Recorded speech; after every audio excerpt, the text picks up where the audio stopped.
Comelec at kumpanyang Miro System formal nang lumagda sa kontrata para sa gagamiting automated election system sa 2025 midterm elections. Si Luisa Erispe sa detalye. Rise and shine, Luisa.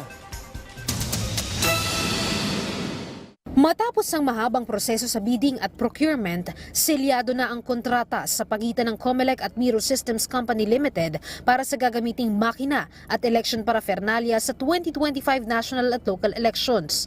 Sa halagang 17.9 billion pesos, uupahan ng Comelec sa South Korean company na Miro ang 110,000 na vote counting machines, libu-libong ballot boxes, kasama na rin ang pag-iimprenta ng mga balota para sa eleksyon. We expected at least two weeks of a heated debate and negotiation as far as this contract is concerned. All the exact wordings, phrases, statements, and even including all the paragraphs in the contract and the provisions of the contracts were accepted in toto by Miro System. Pero kahit pirmado na ang kontrata, may ilan pa ring duda sa kakayanan ng Miro sa pagbibigay ng election fast-track system, lalo na't una nang nagka-issue sa isinagawang eleksyon sa Iraq at Congo noong 2016. Pero sa gitna ng pirmahan, Miro na mismo ang sumagot sa issue. Sabi ng kumpanya, simple lang, fake news ang lahat ng ipinapakalat ng mga natalo sa eleksyon sa mga nabanggit na bansa. There are many rumors that are coming out of the news that are not facts, that are just based on rumors. Kinatigan naman ng Comelec ang Miro. Sabi pa ng komisyon, ipinangako ng Miro ang absolute transparency at handang mag-source code review para masubukan ang kanilang sistema. Miro System, kaya sa usapan kanina bago tayo nagpirmahan, ay sinasabi nila, pumapayag sila, bahala kayo. Nasa inyo ang diskresyon. Basta sa kanila, willing silang i-gamble, willing silang ilagay yun publicly, yung mismong source code, upang matest ng kahit na sino. First time po yun na may ganun klase na offer.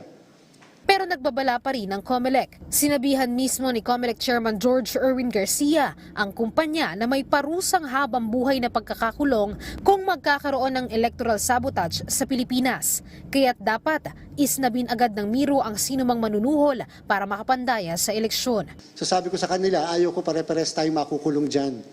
At number two, sinabi ko rin sa kanila na madaming lalapit sa kanila, sa Filipino partners na politiko, partido, kung sino man, para sabihin na gawa ng paraan ng kanilang mga boto.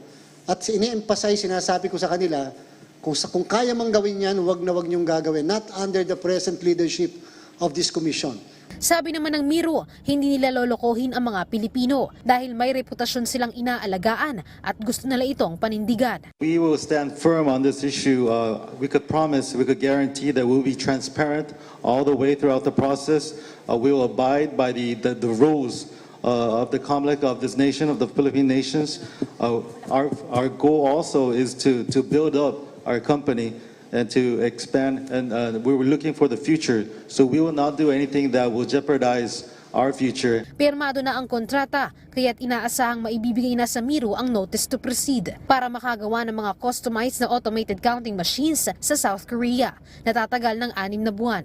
May kailangan pang baguhin sa mga makina, buhat ng ipinresenta ito sa post-qualification test, tulad ng mga segundo para sa checking ng boto, camera na naka-install sa makina at iba pa. Tiniyak naman ng Comelec, isa sa publiko ang buong proseso hanggang sa eleksyon. Luisa Erispe para sa Pambansang TV sa Bagong Pilipinas.